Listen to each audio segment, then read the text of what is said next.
Hello, everyone. We're back, and I'm going to be talking about permitting tools for water quality standards and NPDES permits, permitting tools that have their roots in water quality standards. We've just talked about NPDES permits. I know I went through a lot of material really fast, probably seemed a bit disjointed, so if you have questions, feel free to ask me. I'm going to be around for the rest of the day as well. So we mentioned a couple of tools that permit writers can use to meet water quality standards, and that's what we're going to talk about now.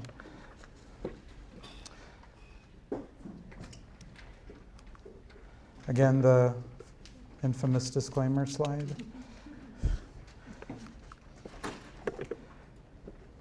So the two permitting tools with links to water quality standards that I'm going to talk about today are mixing zone policies and compliance schedules. When calculating permit limits, we can consider dilution in the receiving water. However, a permit writer can't just randomly assume and allow for dilution to occur at an outfall when calculating the limits. Water quality-based effluent limits. They must derive from and comply with the criteria, which are designed to protect the designated use of the water body. The first of these two tools that I'm going to go over today is the mixing zone tool. And mixing zones in permits calculations must be consistent with a state's mixing zone policy.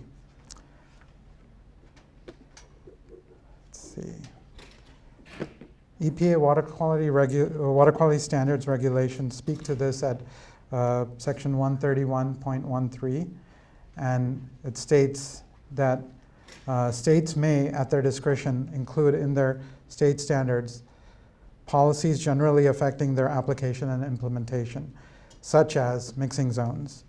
Such policies and others. Such policies are subject to EPA review and approval.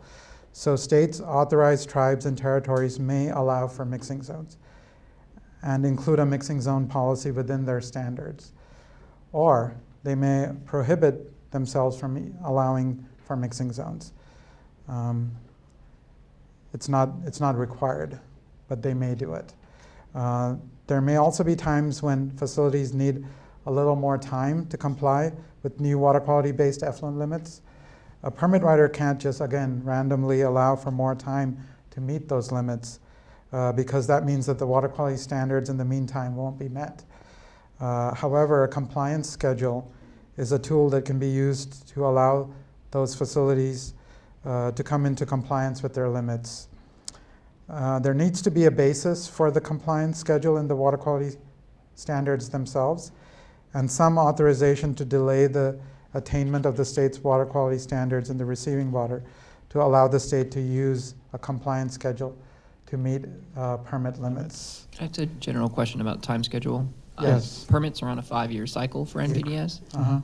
You can allow a time schedule longer than 5 years? You mean for compliance schedules? Theoretically, yes. Okay. Is there any limitation, like it could be any amount of time that's justifiable, or are there some as short as possible is often the policy requirement, and we'll get into that a little bit later. So, mixing zone policies and permit compliance authorizing provisions are the water quality link to the mixing zones and permit compliance schedules in individual permits.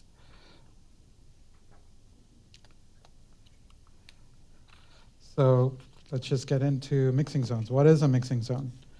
A mixing zone is a limited area or volume of water where initial dilution of a discharge takes place and where certain numeric water quality standards may be exceeded. Anytime an effluent is discharged into a receiving water, there will always be some sort of mixing occurring naturally, regardless of whether or not there is a mixing zone in the regulatory sense. Which has been authorized, while a mixing zone, with the mixing zone, some proportion of the water body is allowed to mix with and dilute the effluent before the water quality criteria must be met. So if you look up in the diagram, it says, physical mixing zone, and then criteria must be met at the boundary. So that's the idea. Actual or physical mixing zones are described on a site-specific basis using field studies and a water quality model to determine how mixing occurs with a particular discharge in a particular water body. Importantly, the criteria must be met at the edge, as I said, of the mixing zone. Often the mixing zone policy will limit the size of the mixing zone itself and also require it to be as small as practicable to achieve criteria at the boundary. It's also important to note what a mixing zone is not. So it is not a water quality criteria itself. It is also not an area where criteria do not apply. That might sound a little counterintuitive, but it's only allowing mixing to occur, so it might have an exceedance of a water quality criteria in the mixing zone, but the water quality criteria still apply in the mixing zone. And it should be, when it's applied, it should be, you should be able to demonstrate that organisms that can be exposed to pollutants above the criteria for a short period of duration in the mixing zone can do so without, lethal effects or major impacts on those organisms. And also, it does not interfere with the designated use of the entire water body. So, the criteria is exceeded within the mixing zone, but it's not changing or interfering with the designated use of the entire water body. A mixing zone is also not a change to a state or tribe adopted and EPA approved criteria or designated use. I'm kind of repeating that. For example, I'll give an example. If a cold water fishery is the designated use, around the effluent discharge point, it becomes sort of a warm water area for a period of time or for a short distance. That does not change the designation of the water. It's still a cold water fishery, and it's the cold water fishery use that's being protected.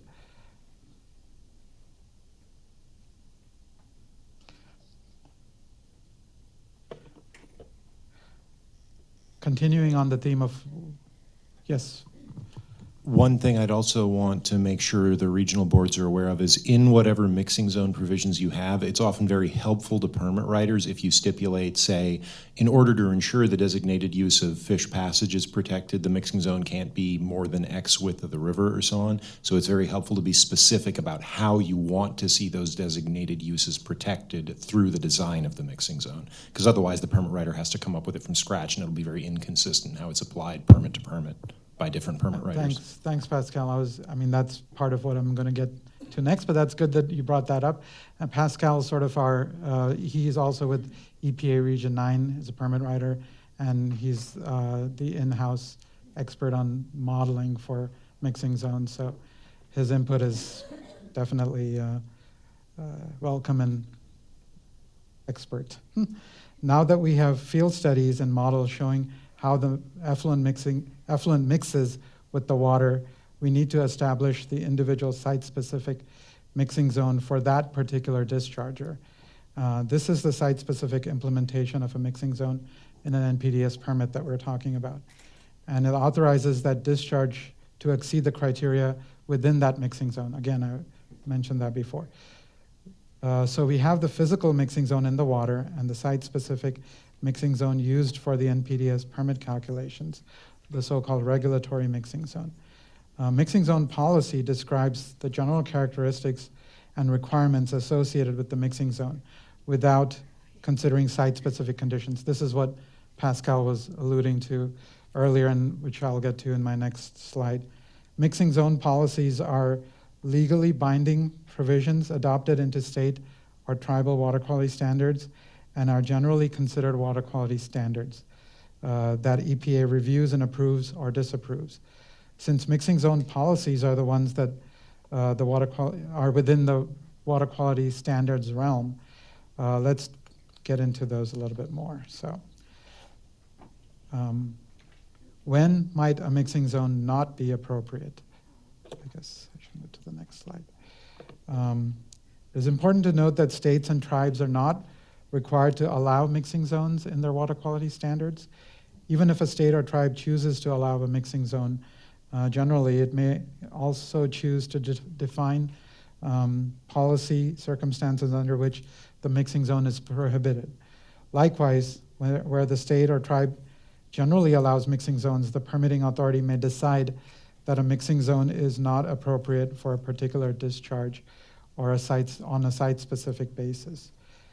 And this is, again, I think what Pascal was talking about. At a minimum, EPA recommends that the state and tribal mixing zone policies do not allow mixing zones if there are bioaccumulative pollutants in the discharge. The mixing zones may not also be appropriate for bacteria in primary contact recreation waters. The presumption in a river or stream segment designated for primary contact is that the recreation can occur safely throughout the water, and therefore the bacteria levels will not exceed criteria throughout the segment. Now, if they exceed them in that mixing zone and somebody's exposed to that, that's not a good thing. And so the policy that's adopted by a state might prohibit the mixing zones in that situation. And lastly, mixing zones may not be appropriate when effluent is known to attract biota. For example, if it changes the temperature around the outfall, it might attract certain kinds of biota, and if it's toxic to that particular kind of biota, then that's something that needs to be considered in the policy, whether or not whether a mixing zone would be allowed in that situation.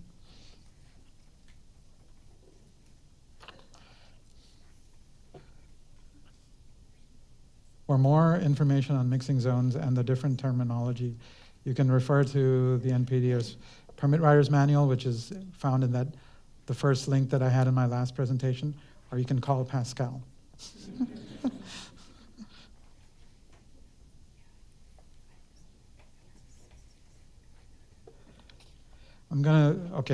Again, I think time's kind of limited here, so I'm gonna breeze through this quickly. What should a mixing zone policy contain? And this is actually what Pascal was talking about, like the size and the shape of a mixing zone to allow for passage. So first of all, at a minimum, it is recommended that a mixing zone policy should talk about location, so not allow mixing zones in areas that are likely to cause aquatic life or human health risks. Also the size should be as small as practicable. Maximum size should be specified in the policy. That's what you were talking about. Should provide a zone of passage for mobile and migrating organisms. Also, the shape is important because, for example, the policy might avoid shore-hugging plumes to protect benthic communities and recreational access points along the shore. The policy might also require certain kinds of outfall design to ensure maximum mixing in the receiving water.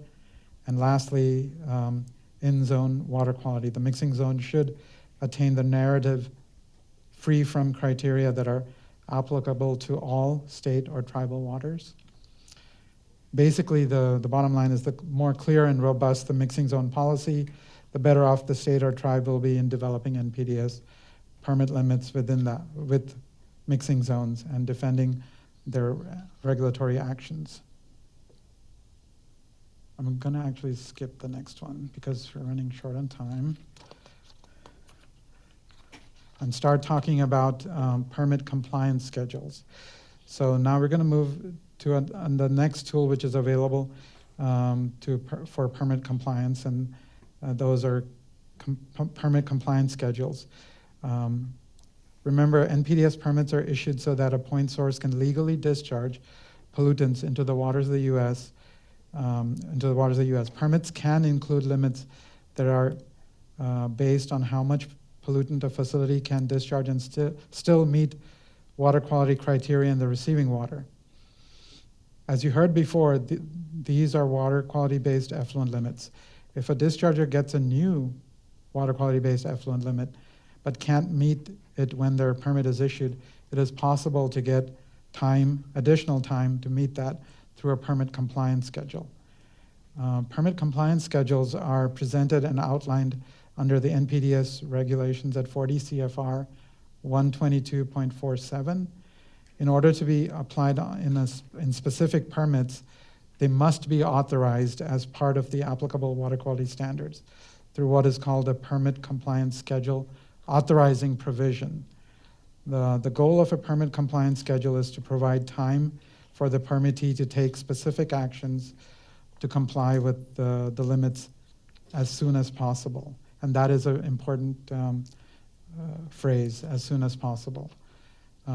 Permit compliance schedules allow additional time to meet the limits in an NPDES permit and are only appropriate when the permitting authority or discharger can identify a series of enforceable actions that, when taken, will eventually meet the final limit. This additional time is used to take a series of interim actions as identified within the permit compliance schedule to make progress towards that limit.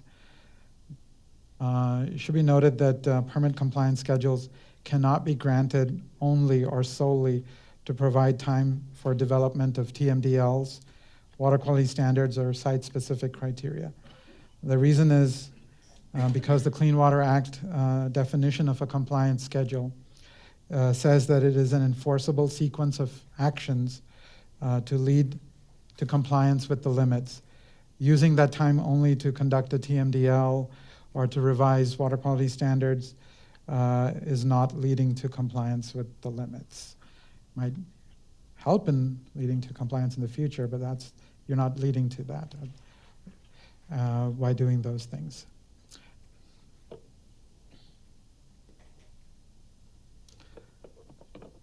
So here are the basic requirements for permit compliance schedules.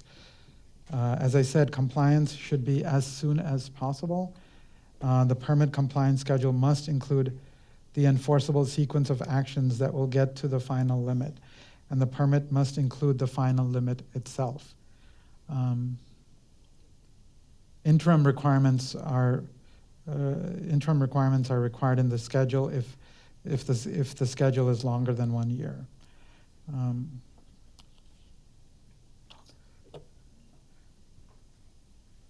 Here are some of the limitations on compliance schedules. Compliance schedules are not allowed for permit limits based on standards that were adopted prior to July 1st, 1977. Compliance schedules also may not allow extra time to meet technology-based effluent limits. The time allowed by a compliance schedule may not, again, I talked about this before, used to only develop a TMDL or a water quality standards, including a use attainability analysis or site-specific criteria.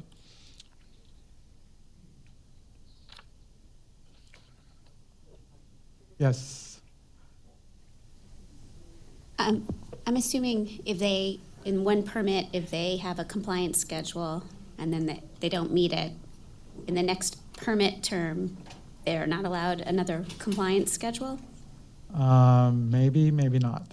So the next slide actually talks about that. It does, okay. Very good segue. So what does a permitting authority look for in a compliance schedule? So there's this thing called the Hanlon Memo. Are you familiar with that? So that was a memo that was written by or signed by the administrator way back, or not? Office director, sorry. In 2007. Yes, he wasn't the administrator. Office director, Jim Hanlon, yes.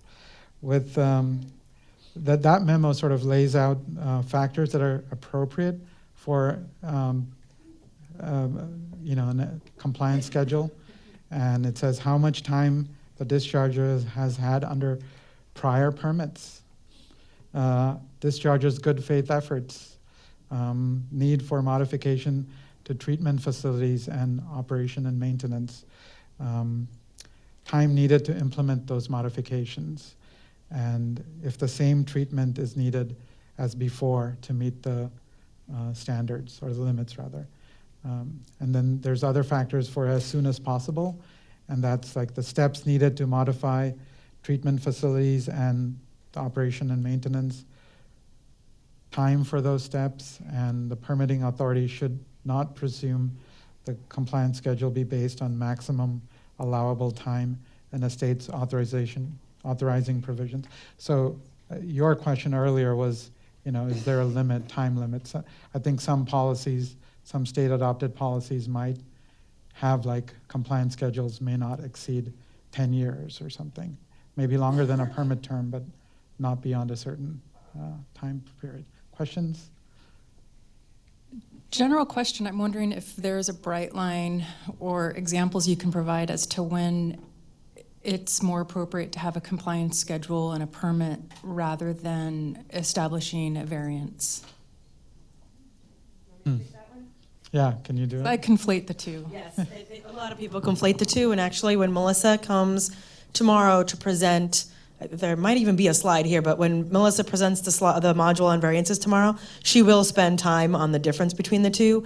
But the basic difference is that with a compliance schedule, you know you can meet your QBEL. There's no real question about what the standard is and the fact that it's the right standard and the limit is the right limit. What you're really struggling with is that the discharger just needs time to get there. It's not you can't just wave a wand and install technology. So that's when you get a compliance schedule, a permit compliance schedule. Where you get a variance is where you're not really sure you can ever get to the end.